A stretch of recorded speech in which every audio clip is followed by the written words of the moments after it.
Varicose veins కి సరైన చికిత్స కోసం సంప్రదించండి ఎవిస్ హాస్పిటల్.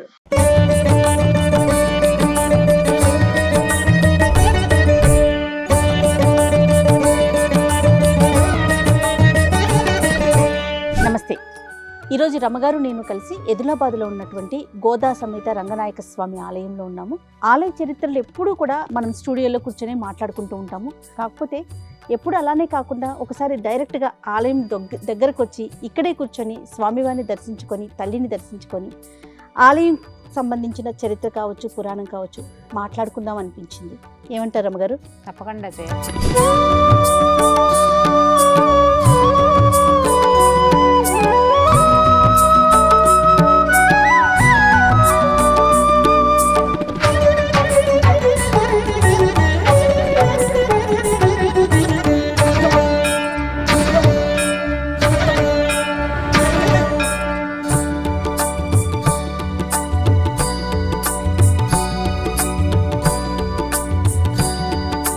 గోదాదేవి చూడు ఎంత ముచ్చటగా ఉన్నారు.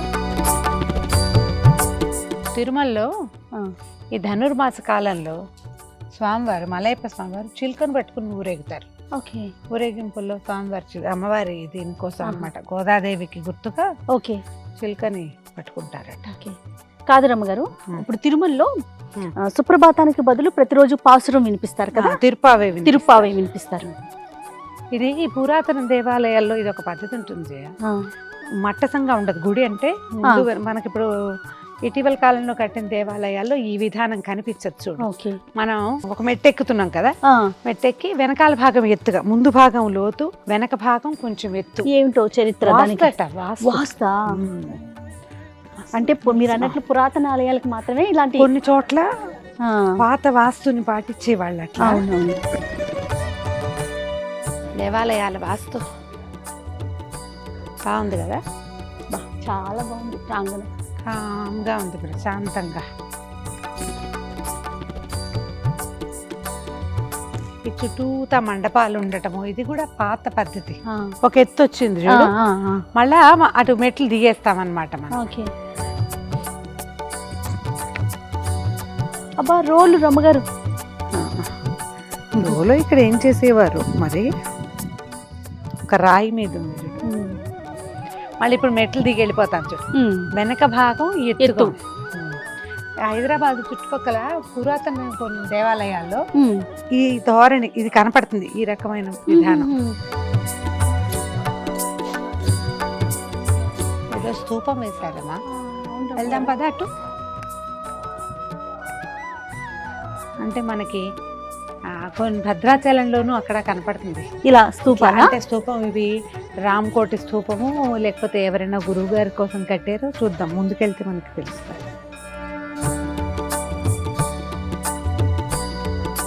మనకి ఆలయాల్లో ఇది కనపడుతుంది. పెద్ద జీయర్ స్వామివారు, ఇప్పుడు చిన్న జీయం గారు ఉన్నారు కదా, చిన్న జీయర్ స్వామివారు వారి తాతగారు పూర్వులు, అంతకంటే ముందున్న గురువు గారు స్వాధ్యాయ జ్ఞాన యజ్ఞం అని యజ్ఞాలు చేసేవారు. అప్పుడు ఒక పద్ధతి నడిచేది. అలా చోట ఇట్లా స్తూపం వేసేవారు అనమాట.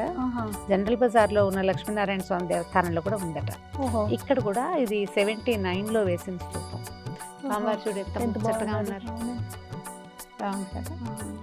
మనకి ఇవి పురాతన దేవాలయాల్లో కనిపిస్తాయి. ఇలాంటి స్తూపాలు పెట్టడానికి ప్రత్యేకమైన విశిష్టత చేసి చాలా రోజులు, ఇక్కడ 3 రోజుల క్రతువులు, అట్లా క్రతువులు చేసి దాన్ని నిలబెడతారనమాట. ఇక్కడ ఒక పెద్ద క్రతువు జరిగిందంటే దానికి ఆలయం బలం పెరుగుతుంది. మనం అట్లా చూస్తాం. మీరు భద్రాచలంలో గమనిస్తే 3 స్తూపాలు కనిపిస్తాయి. అందులో మన ఈ రామకోటి రాస్తారు, రామకోటి స్తూపం ఉంటుంది. ఆ స్తూపాల్లో ఒకటి తాతగారు రాసిన దాశరథి శతకం. అట్లా ఇది పురాతనమైన పద్ధతి. ఇప్పుడు దీన్ని బట్టి ఆలయం యొక్క ఎంత పురాతనమైంది అనేది, దాని లైఫ్ ఎంత పెరుగుతుంది, ఆలయం తాలూకు పవిత్రత, శాంక్టిటీ అవి పెరుగుతాయి. అదే అదే ఇక్కడ ఒక ఎంత పెద్ద యజ్ఞము అవి జరగటము విశేషం కదా. అవును. స్థలం ఉంది ఇది చక్కగా ఇది వేసుకోవటానికి. అవునవును, స్థలం ఉంది. కొబ్బరికాయలు కట్టారు, ముడుపులు కట్టి ఉంటారు. ఏవో రాశారు, చూద్దాం చూడు పేర్లు. తమ పేరు రాసింది విప్తారు కాబోలు. టైము సంవత్సరం కూడా వేశారు. ప్రతి దాని మీద వాళ్ళ పేరు సంవత్సరంతో సహా వేసుకున్నారు. అంటే ఇక్కడ లోకల్ పద్ధతి అయి ఉంటుంది. అంటే విప్పుతారో లేకపోతే కట్టిన రోజు అలా పెట్టుకున్నారేమో రమ్మగారు. డెఫినెట్ గా తీసుకెళ్తారు, మళ్ళీ వెనక్కి తీసుకెళ్తాము ఏదో ఉంది. ఎందుకంటే క్లియర్ గా ఏ రోజు కరెక్ట్ ఎందుకో తెలుసా, అన్ని 24 అనే ఉన్నాయి. కొన్ని 23 కూడా కనిపించినాయా? ఇక్కడ 23 కనిపిస్తుంది. ఇదిగో చూడు 11/3/23 ఎవరిదో పేరు కూడా ఉంది క్లియర్ గా. ఏడాది లోపల 2 ఏళ్ల లోపల వాళ్ళు అనుకున్న మొక్కులు తీరిపోతే ఇక్కడే ఆ కాయ కొట్టడము ఏదో విధానం ఉంటుంది. కరెక్ట్.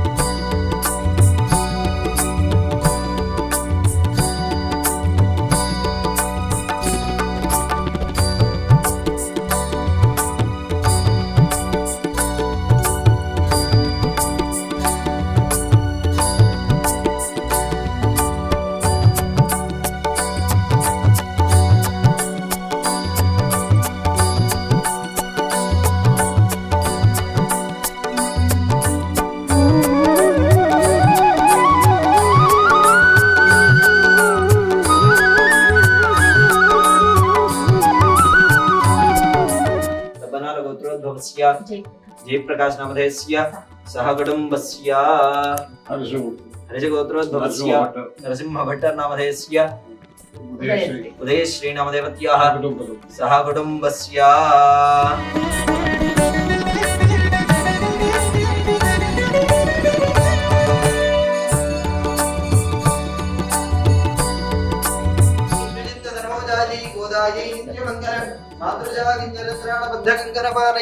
विष्णुचित्तनोजायै गोदायै नित्यमंगलम् श्रीमद्यै विष्णुचित्तार्यमनो नंदन हेतवे नंदनंदन सुंदर्यै गोदायै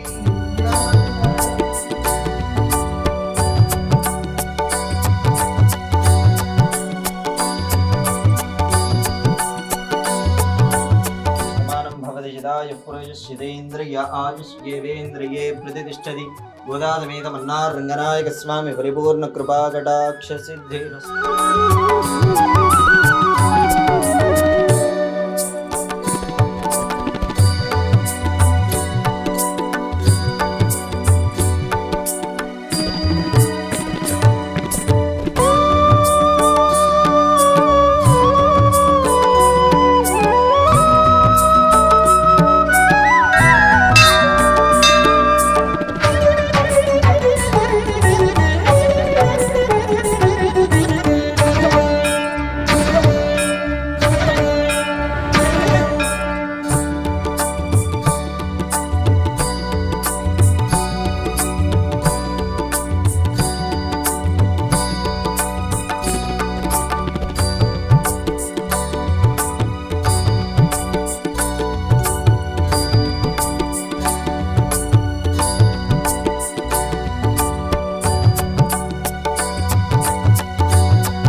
ఖచ్చితంగా జరుగుతుంది, మీ కోరిక నెరవేరుతుంది.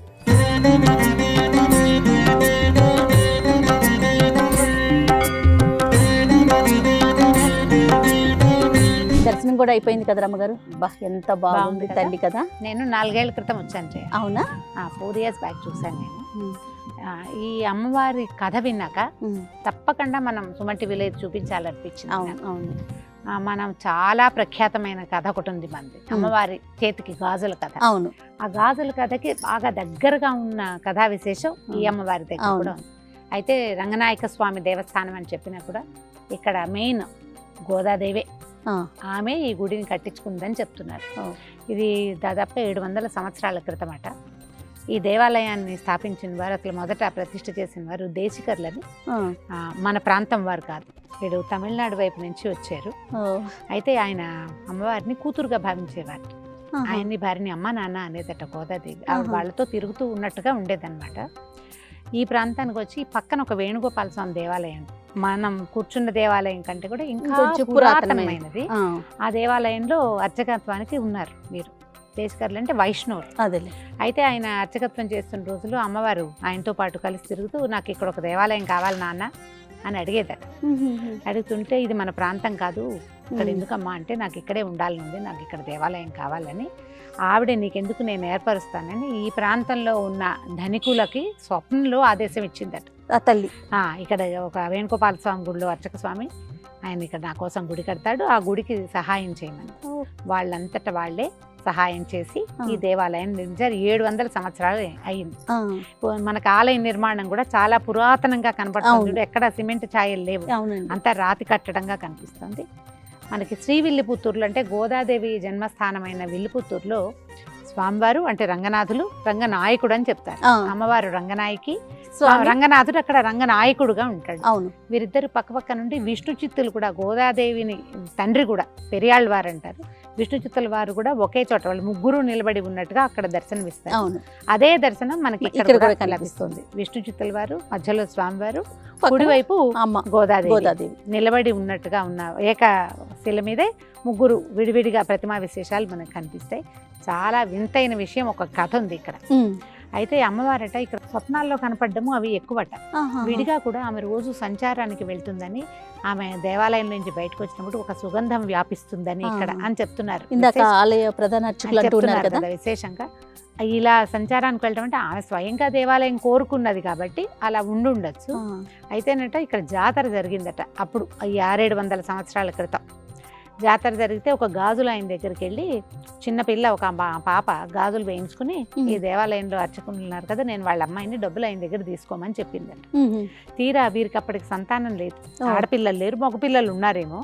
ఆ గాజుల అబ్బాయి వచ్చి చెప్పాడట, వాళ్ళ అమ్మాయికి మీ అమ్మాయికి గాజులు వేసాను అనేసరికి నాకు ఆడపిల్లలు లేరు, మా అమ్మాయి కాదన్నట. చుట్టాలు వాళ్ళు చాలా మంది వచ్చారు, బంధువు వస్తారు కదా బంధువులు ఈ జాతరలకి, అందరి గాజులు చూపిస్తే ఏ పిల్ల కాదు, నేను వేసింది అమ్మాయి కాదన్నట. మరునాడు ఉదయం అమ్మవారి విగ్రహానికి లోపల స్వరూపానికి గాజులు కనపడ్డాయి. అద్భుతమైన విషయం కదా. అయితే ఆ గాజులు ఆయన సంతోషంతో అమ్మవారికి బంగారు గాజులు చేయించారట. ఆ 600-700 సంవత్సరాల నాటి గాజులు ఇప్పటికీ అమ్మవారి చేతికి ధరించే ఉన్నారు. మరి ఇక్కడ కనపడుతూ ఉంటుంది అమ్మ. అయితే ఆమె కోరుకున్నది కాబట్టి స్వామివారితో సహా వారిని చేయించారు.